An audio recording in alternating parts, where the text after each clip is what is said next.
The Congress party today released its 2024 mission statement, the party's Nyay Patra. It was unveiled by the party president Mallikarjun Kharge with Sonia Gandhi and Rahul Gandhi. But the Congress manifesto that promises 5 guarantees for women, youth and Kisan, interestingly, has no mention of the old pension scheme. What's more, it talks about handing off probe agencies and investigating agencies, electoral bonds, Rafale deal and demonetization, all of that to be reinvestigated. The BJP says the Congress is only peddling lies and misleading voters ahead of elections.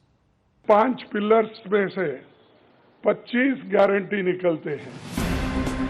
The Congress has released its manifesto for the Lok Sabha elections with a focus on Nyay or justice. The document makes a series of promises for the women and the youth. Bharat जोड़ो न्याय यात्रा में 5 pillars पर ध्यान केंद्रित किया गया था. यात्रा के दौरान युवा न्याय, किसान न्याय, नारी न्याय, श्रमिक न्याय और हिस्सेदारी न्याय की घोषणा की गई थी. जहां कहीं भी हम गए इन न्याय की बात हमने करी थी और इसकी गारंटी भी हमने दी है. One of the biggest talking points in the manifesto is the caste consensus, a political hot topic that has been in the headlines for quite a few months now. In its manifesto, the Congress vowed to conduct a nationwide consensus to identify and enumerate castes. It has promised to waive off student loans, including unpaid interest, if it's voted to power. Congress promised guaranteed jobs to youth with 1 lakh rupees per annum salary and vowed that 1 woman in every family will get 1 lakh rupees per year. There will be a probe into the controversial electoral bonds that was scrapped by the Supreme Court recently. The party, which has been hit by the desertions, will make a law that will automatically disqualify MPs and MLAs who defect. At the event to release the manifesto, Rahul Gandhi declared that this election is to save democracy. This election is about those who are trying to destroy the constitution and destroy democracy in this country versus those who are trying to protect the constitution. I don't think democracy has been as much at risk. The constitution has been as much at risk as it is today. One omission from the manifesto that raised eyebrows is the silence on bringing back the old pension scheme. India Today posed questions to Sonia Gandhi and Rahul Gandhi, which were eventually deflected to Congress MP and former Finance Minister P. Chidambaram. मेरा सवाल madam Sonia Gandhi से है. Ma'am, अगर आपसे सवाल,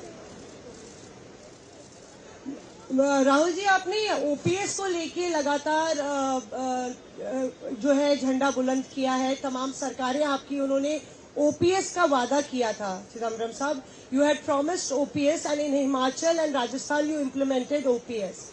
But in the manifesto, the OPS scheme is missing. So, is there a is there a introspection that it's not viable economically? Is it that? It's not missing as such. It's very much on our minds. But please remember the developments that have taken place in the last 4 months. The government has appointed a committee headed by the Finance Secretary to review the NPS and the demand for OPS and to find a way in which the objectives of OPS can be financed by a funded pension scheme. The BJP rained fire on the Congress, accusing the party of not fulfilling promises during its tenure. जमाने में जितनी बार 10 से ऊपर महंगाई की दर रही है, जब नेगेटिव ग्रोथ रेट रही है, तो कांग्रेस के शासनकाल में रही. इसलिए मैंने कहा ना, जिनको 4 पीढ़ी तक मौका मिला है, जिनको इतने लंबे समय तक मौका मिला है, उन सारे लोगों का अब ये दावा है कि साहब अब हम कमाल कर देंगे. The Congress manifesto is high on direct cash transfer welfare schemes, but will it be enough to sway voters? Its promise to implement universal basic income during the 2019 elections had no impact on the voters then. With Mausami Singh in New Delhi, Bureau Report, India Today. So is it 5 Nyay 25 guarantee versus Modi ki guarantee? The stage very clearly set for a sizzling poll battle, and we have the finest team of experts to help decode this manifesto. Joining me on the broadcast, Siddharth Zarabi is managing editor of Business Today Television. Rashid Kidwai is an author and a very well-respected political commentator, has covered the Congress very extensively for a long time. Sanjay Jha was with the Congress, is a political analyst. Sanjay Kumar is co-director Lokniti CSDS and a very well-respected psephologist. And Siddharth Yadav is the national spokesperson of the Bharatiya Janata Party. Welcome to all my guests. And Sanjay Jha, I want to begin by asking you, sir, one of the first promises of the Congress Party is this nationwide caste census, socio-economic caste census. Sir, recent assembly elections, Rajasthan, Chhattisgarh, Madhya Pradesh. Rahul Gandhi went to the voters with the same promise the Congress Party did, and was this not rejected in the Hindi heartland, in the Hindi-speaking states, given that this issue seemed to fail to get any traction just a few months ago? You think it still will work, sir? Gaurav, if you can remove some distractions that I'm getting from the sound coming from your studio, that will be a real help. But let me try and answer your question. Number one, I think as far as the caste census is concerned, it may have been one of the issues during the assembly election, but please don't make it, as a rejection of the caste census, because when the Congress lost the elections, it didn't mean that the caste census was being rejected.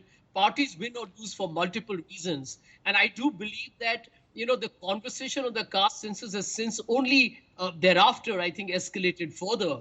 And I think the reason behind that is very straightforward, because there is a lot of discrimination on the basis of caste.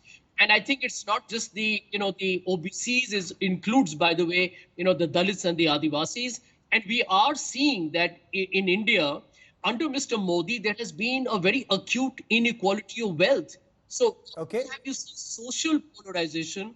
You have seen income polarization. And the data. So even within the Congress Party, you've had senior leaders, including CWC members like Anand Sharma, who've said that this is divisive, goes against what Indira Gandhi, used to think of, what Rajiv Gandhi used to talk of. But Rashid Kidwai Nyay Patra focuses on 5 pillars of justice: Yuva Nyay, Nari Nyay, Kisan Nyay, Shramik Nyay, and Hissedari Nyay. With its 25 guarantees under right to apprenticeship, and I have, with that entire list, legal guarantee for MSP, passing a constitutional amendment to raise 50% cap on reservation. Looking at 2024 elections and Modi ki guarantee, your take on the Congress manifesto? Thank you, Gaurav. Gaurav, unfortunately, in India, elections are not fought, or for that matter, voters don't vote on the basis of election manifesto. You look at the BJP, there is no sign of election manifesto. Last time around, it came when actually, voting had started in the first phase, and then, their election manifesto came. So election manifestos do not have a huge bearing on voters. Here, in the context of Congress, these 48 pages, they are quite, I would say, strong, radical, revolutionary, whatever word you want to choose. But if the Congress is to be in part of governance in 2024, it will be India Alliance. Where is the, India Alliance manifesto? I feel that it would have been better if, suppose tomorrow, the DMK and Trinamool and Aam Aadmi Party and all have very different kind of their poll manifesto, then how will it be, implemented if there is going to be a rainbow and alternative coalition government? I'm just saying purely in terms of theory. So that has not been sorted out. I think it would be better if India Alliance had come up with the manifesto. That would have mattered a lot. The amount of things that Congress wants to undo of this present regime, I think they would need a full-fledged ministry of undoing things, because there are a lot of things that the present day is going on and Congress wants to undo. So it's a strong document. But again, one last thing from my side, poor communication. I mean, there is, I saw Anand Sharma was sitting in the front row, and Anand Sharma has been a very critic, as you're also saying about the caste-based census. So there's not been much of deliberations within the party. So Okay, unless the Sanjay Jha, you want to party- quickly respond? Good points. Sanjay Jha, you want to quickly respond to that point that this should have been an India Alliance manifesto and not just a Congress manifesto if it's India Alliance versus the NDA or the BJP? Well, let me tell you, it's a pertinent point, but please remember that we are all different political parties and coming together as congregating together as part of a political alliance. But, end of day, you will not find whatever the promises are as extremely dissimilar. For example, on the MSP, they're giving agreeing to the farmer request. The scheme to give all the women 1 lakh a year, the oldest woman in a family 1 lakh a year. Or look at the fact that you are increasing the minimum wages on Manrega to rupees 400 becomes a national minimum wage. I don't think all these parties in the alliance have a similar approach to the attitude towards welfare expenditure or towards economic growth or social justice. So I think on all the principal criterias, they tick the box. I don't think the manifestos will be different. We are all campaigning at this point of time. And it is important that the flexibility to accommodate the interests will be done when the government is formed, hopefully of the India Alliance. Fair enough. So you're saying in case the alliance comes, there'll be a common minimum program. Siddharth Yadav, the Congress is clearly trying to woo the youth voters. 10% reservation in jobs and in educational institutions for the EWS, bringing new right to Apprenticeship Act, granting apprenticeship to every diploma holder or graduate below the age of 25. A lot of these promises that are being made to the urban poor, urban employment program guaranteeing work, especially in reconstruction, renewal of urban infrastructure. Given that there's massive unemployment, and you've seen the recent ILO report that said employment scenario in India is very grim, does this manifesto pose a huge challenge to the BJP, sir?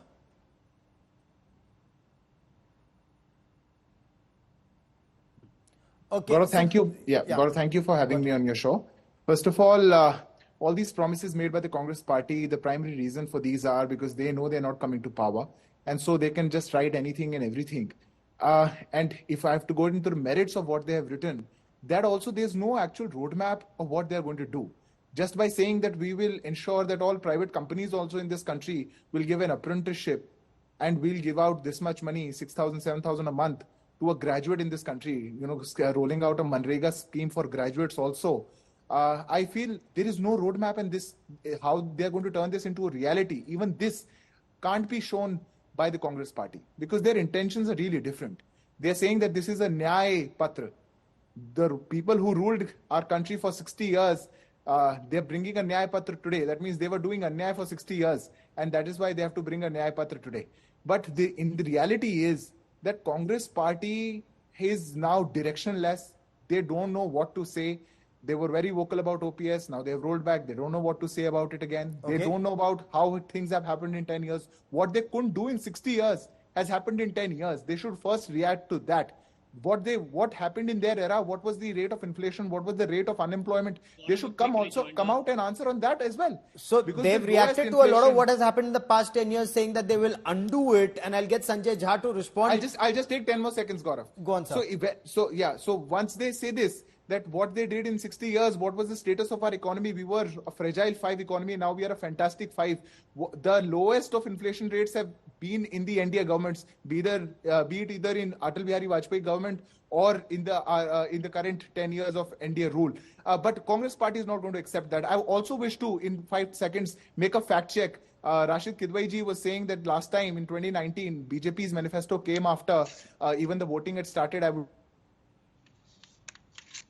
Okay, you're frozen on that point. You must not be so careless when you're stating such facts on national television. But we are our Sankalp Patra is going to come out very soon. Our Sankalp Patra will actually lay out what we are thinking for this country. We are dreaming for 2047 developed Bharat. We are taking our country on that path. I'll come to the BJP Sankalp Patra the day it comes, sir. Today it's the Congress party. Sanjay Jha, I want to come back to you to quickly respond to this, but give me a moment as I bring in Sanjay Kumar on the point that Rashid Kidwai actually raised. Do manifestos really matter in today's day and age? According to an Access My India, of course, this is a 2019 exit poll. Now, this says that only 3% of the respondents actually said that they vote on the basis of the manifesto. But that was one poll. What's your assessment, sir?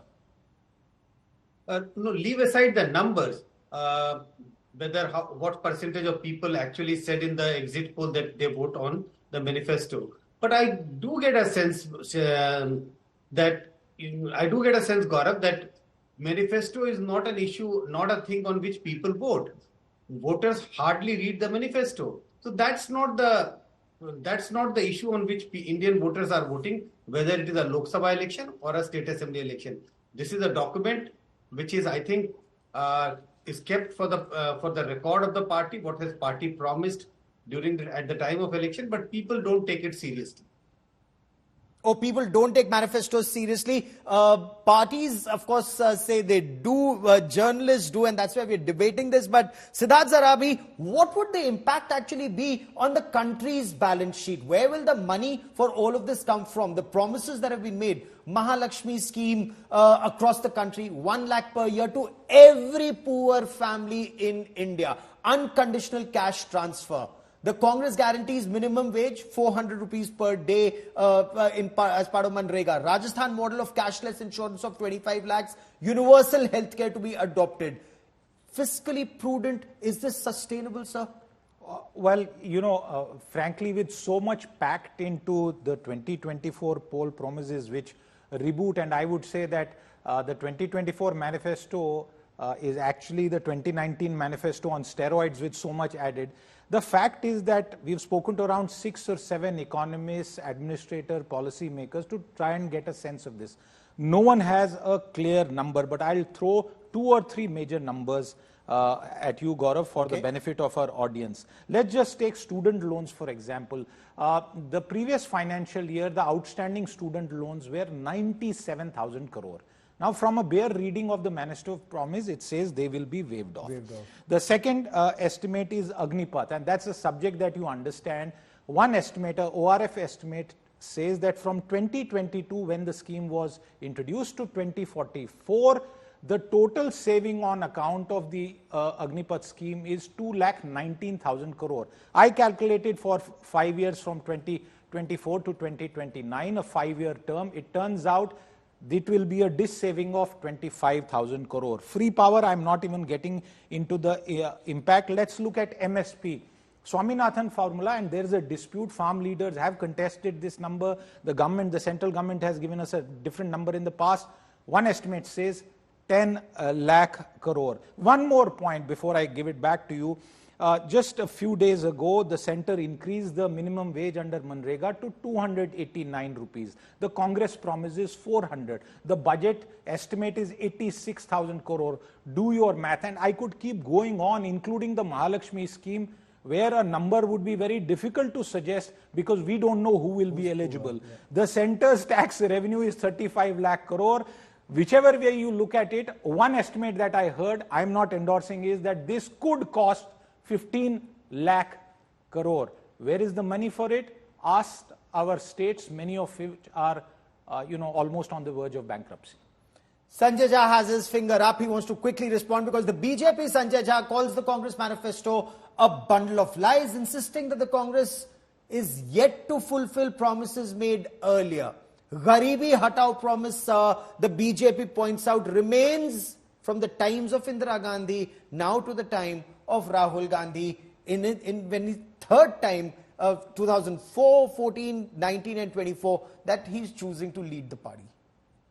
Well, let me just give you a quick answer, Gaurav. The last time the BJP came up with a manifesto just a few days before the elections, it was full of typos. So, I think they have to basically even learn how to do hygiene homework. But I can understand the anxiety and the stress after seeing this manifesto of the Congress party. And I say so very dispassionately because, a lot of people that I'm hearing on your program clearly belong to the very elite, English-speaking, urban, avocado on toast, kind of bracket that I call them as. The truth is this. Someone mentioned about financial budgets. Let me tell the gentleman on your program that the Nirmala Sitharaman gave a tax break of 1,50,000 crores to India's corporate sector in 2019 on the promise of investment in jobs, which, by the way, nobody has seen. If anybody has seen, kindly let us know. We would like to spot it in the sky someday. That's a cumulative loss of tax revenue of 7.5 lakh crores since then. NPA write-offs, 14.5 lakh crore NPA write-offs.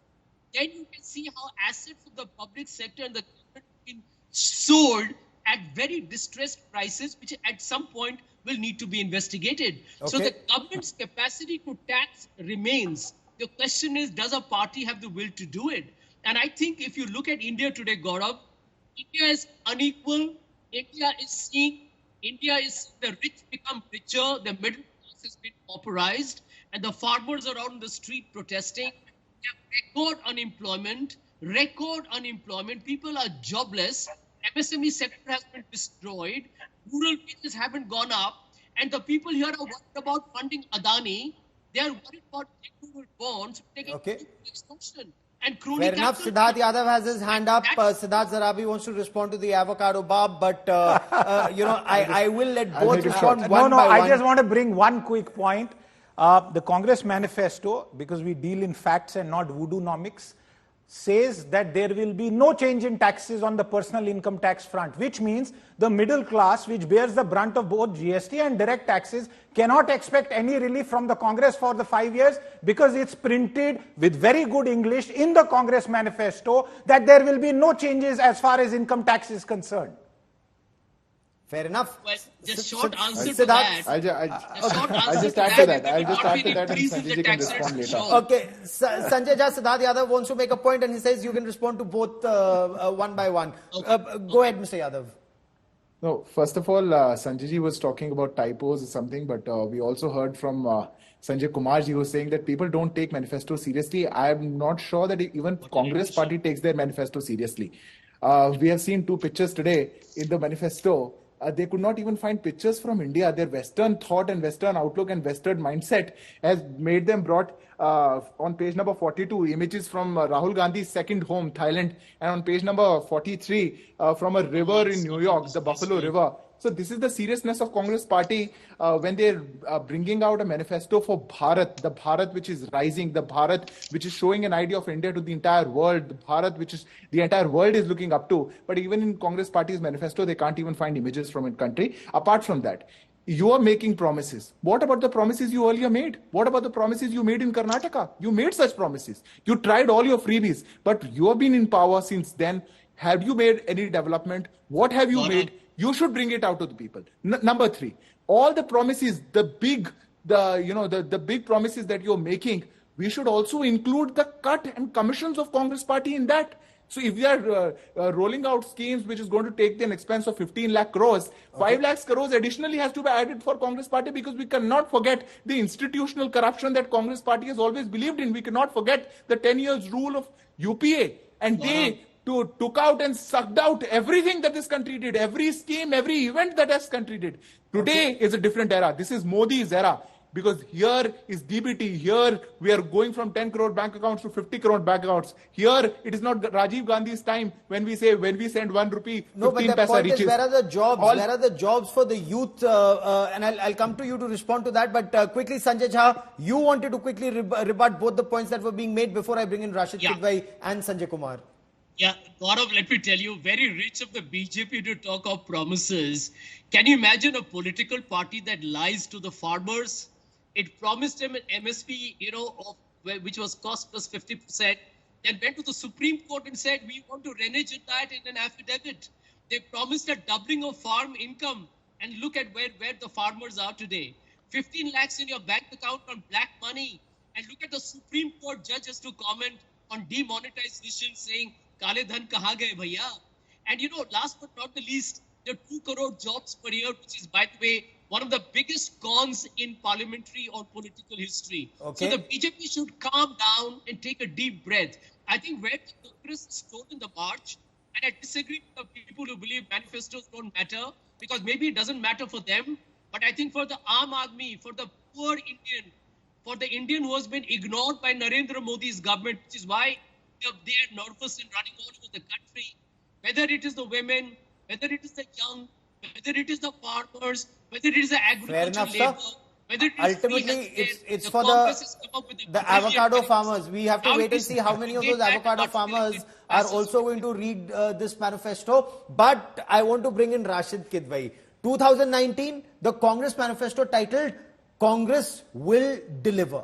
Focused on agrarian crisis, it focused on unemployment, and the Congress's Nyay scheme, the minimum income guarantee scheme, 72,000 a year to the poorest of the poor.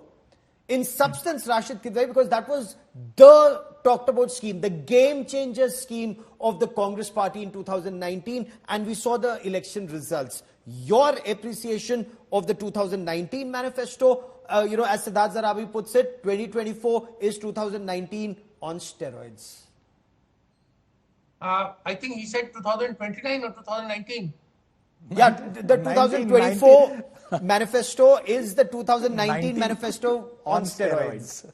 Yeah, I think when it comes to making promises, Congress has a lot of in-house people who make these kind of promises, and it has a kind of Mr. Chidambaram was heading it, and Chidambaram has been finance minister of the country. He has a degree of credibility among a section of society. So promises are there in place. The key point, Gaurav, is the Congress ability to cross 100 Lok Sabha seats and more, and stitch a coalition and then be on the driver's seat. See, the Congress has been in governance for over 50 years, so it knows how to play with these poll promises, etc. I think the key point, whether it clicks or not, is a caste census thing. Whether that Congress is able to gel it with India Alliance partners and find some traction in Bihar, in Maharashtra and elsewhere, so that Modi government is deprived of a clear majority. I think that's the real test of the Congress and India Alliance. Very interesting you should mention that, and I want to bring in Sanjay Kumar on that point. The Congress party had raised the Chaukidar Chor Hai campaign in 2019, making the Rafale fighter deal one of its core election issues. That poll promise crashed. Congress now promises to reopen the Rafale investigation, and it's added a number of other investigations to that, whether it's the electoral bond, the reckless, what Congress describes as reckless sale of public assets. In your appreciation, sir, is Rafale finding traction, or will Agnipath find traction? Because these are very interesting points that the Congress is raising. Gaurav, when Rafale was really an issue, or many people thought that that's really an issue, it was in front of the people for the first time. We have an evidence that it didn't make any impact on the voters of this country in 2019 election. I doubt that if you relaunch the same issue, if the Congress want to relaunch the same issue in 2024, voters are going to be attracted, or there would even be discussion on that. If I look at the manifesto carefully, I think no careful thinking has gone. It's like putting everything what you want to do. Putting Rafale, that reinvestigation of Rafale should begin. I think this reflects, in my opinion, no thinking has gone behind what should be listed in the Congress manifesto. And this connects with what I said earlier. Maybe Congress people knows, or politician knows, that people don't take it seriously. Put in whatever you want. That's a serious comment, sir, because Siddharth Yadav, when the Congress says it will scrap the Agnipath scheme, that it will give legal guarantee to MSP, or that Rajasthan model of cashless insurance of up to 25 lakhs will be adopted as a universal healthcare scheme. National minimum wages will be 400 rupees a day. The Mahalakshmi scheme, and this at least some analysts are saying, could be a game changer for the Congress this time. 1 lakh rupees to every poor Indian family. Would this not be attractive to the voter, quite like the Ladli Behna? That tipped the scales in favor of the BJP in Madhya Pradesh. Gaurav, I'll repeat again. I know Congress party is making such tall claims because they know they are not coming to power. That is the real reason. People had given you the opportunity for 60 years. People recently gave you an opportunity in Karnataka. You made such tall claims. Are you willing to do such big reforms? Why not prove it from your track record? Why not show it that we have done it in Karnataka, we'll do it again? You cannot compare this with Ladli Behna, because Ladli Behna was not a pre-poll promise. Ladli Behna was brought by a government. The expenses were made out. The government showed it. They proved it that we can do it. But Congress party, on the other hand, can only just come out and say, we will do this, we will do that. But what reality, when they had all the opportunity, they couldn't do it. Point number two, the people of this country are looking for a reliable government. They are looking for people who can deliver. They're looking for Modi ki guarantee. They're looking not for promises. They're looking for delivery of those promises. And what we have delivered in the past 10 years is what is going to be trusted by the people of this country. People have seen that our country has changed like anything. Okay. Whatever we see around, they could make 7 aims in 60 years. I'll just complete with this point. They could make 7 names. Out of those 7 names, 6 were made by Atal Bihari Vajpayee. In 10 years, Narendra Modi government has made 15 more aims. That is what we can do. 10 years, lot of capital expenditure, lot of investments coming in, lot of new policies coming in. No iota of corruption that the Congress party can point out to. What they did was only for corruption. What they did was only for their benefit. What they did was only for the Gandhi family. Okay. The country today is beyond Gandhi family. We are looking up, we are rising ahead, and we are roaring like lions in the world map.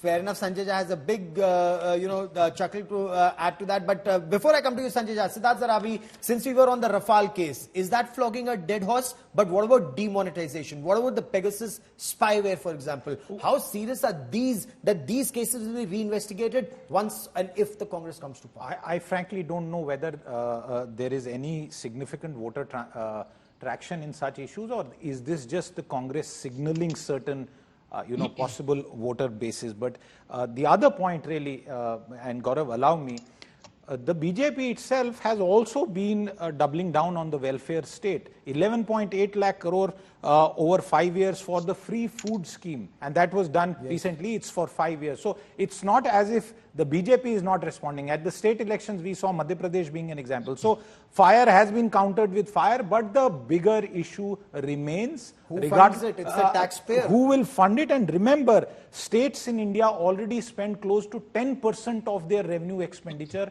on subsidies. And the pressure after a central announcement, just as the center's wages scheme is superimposed on the states, is going to be very significant. I don't think fiscally it is a good thing at all. Okay. There's another point, and this was a point that was raised by India Today's Mosmi Singh about the old pension scheme. An old pension scheme is something that's found a lot of traction, especially amongst those who worked with the government. But suddenly, this scheme that made a strong poll pitch in assembly polls, but not there in this manifesto. First, let's listen in to Mosmi Singh, and then I'm Sanjay Jha, I'm coming to you. Listen in. मेरा सवाल madam Sonia Gandhi से है। Ma'am, अगर आपसे सवाल, राहुल जी, आपने OPS को लेके लगातार जो है झंडा बुलंद किया है। तमाम सरकारें आपकी, उन्होंने ओपीएस का वादा किया था। चिदम्बरम साहब, you had promised OPS, and in Himachal and Rajasthan you implemented OPS, but in the manifesto the OPS scheme is missing. So is there a is there a introspection that it's not viable economically? Is it that? It's not missing as such. It's very much on our minds. But please remember the developments that have taken place in the last 4 months. The government has appointed a committee headed by the Finance Secretary to review the NPS and the demand for OPS, and to find a way in which the objectives of OPS can be financed by a funded pension scheme. Which means the government has come around to the point of view that while the OPS delivered benefits to the pensioners, the NPS made it sustainable. Now a committee has been appointed under the Finance Secretary, and unless we receive the report of that committee and review it, it would be premature to take a stand on the OPS-NPS controversy. It's very much on our minds, and we will come out with our position once the committee's report is received. So after making the OPS or the old pension scheme a strong poll pitch ahead of assembly elections, reverting to it in states where the Congress came to power, the party appears to have put it on the back burner when it comes to government employees in the Lok Sabha elections manifesto. You heard India Today's Mosmi Singh when she asked P. Chidambaram that question, and he said that a central government appointed committee is looking into it. But Sanjay Jha, is that not a huge setback to lakhs of government employees now working under NPS but were hoping for the OPS? Well, I think Mr. Chidambaram has already articulated his point, which is consistent with what should be good politics and good policy. Or wait for the committee's report and then take a call. But here are 2 points that I wish to make, Gaurav. You know, the BJP spokesperson kept going on and on and on. But do you know that the BJP and Mr. Modi has survived by trying to actually only extend the Congress's Manrega and the Food Security Act, because they didn't have any policy worth the name to reach out to India's poor and India's disadvantaged at all. They had nothing to offer. That has been answered a million times, policy that has kept them politically alive. Point number 2, he said that the Congress has made promises it hasn't fulfilled. My dear friend, Karnataka and Telangana were won based on guarantees that not only won them the election, but please go and read your numbers. Don't indulge in fake news. They are all being carried out, and you see the results in the Lok Sabha that will Which tell ones? you why. Give me 5. Which Successful. ones? And my last point. Give me 5. What is Modi ki guarantee? Record unemployment, farmer distress, high food inflation, destruction of investment, corruption in electoral bonds, destruction of institutions, and making India's democracy. Since I'm on the last part of this, that is Modi ki guarantee. Fair enough. Okay, Siddharth Yadav, you want to quickly respond before I bring in Siddharth Zarabi and Sanjay Kumar? Gaurav, it would have been better if Sanjay ji, without not resorting to rhetoric, would have actually listed out the 5 guarantees that they had promised in Karnataka and they're actually fulfilling. But he also knows that there's none, and that is why he can't list them out. But the reality is, the Congress party and this entire NDA alliance is exposed in front of the people. The reality is that today the government of India is collecting the maximum tax. The government of India, despite giving relaxation in the slabs, people are actually trusting the government, and the maximum tax collection is happening, and that is being spent on asset creation, that is being spent on the basic reforms that this country is seeing. All rhetoric by Sanjay ji. All rhetoric by Sanjay ji. My question very specifically was on the old pension scheme, the point that Mosmi Singh had raised. So Sanjay Kumar, it was a promise that was made pre-elections. It helped the Congress pre-elections in states. But your take on OPS not being there in its poll manifesto? See, I don't know why this has not been put in by the Congress party, but my own sense is that in the states where they have promised implementation, when they are trying to implement it, they must have figured out that this is going to be very, very difficult to implement. If you promise it across the state, if at all they come to power, then they would find it extremely difficult to fulfill that promise. I think they want to be very, very, very careful about that, and that is why it has not been put in the election manifesto. Because Siddharth Zarabi, the last 30 seconds that I have on this part of the show is promises are made. Ultimately, it's the taxpayer who's supposed to fulfill promises made in these poll manifestos, including OPS, which is causing problems today. Considering the number of people who are still struggling at the bottom of the pyramid in India, and given the fact that this kind of OPS scheme would be a very heavy burden on those who are not in that kind of regular government employment, I think that is the only saving grace that, as far as the central manifesto is concerned, OPS seems to be on the back burner. Okay, something that, of course, government employees are very keenly looking forward to. But is there an option there? We'll track that story very closely. But that's all we have time for on the Congress manifesto this evening. To all my guests, many thanks for joining me.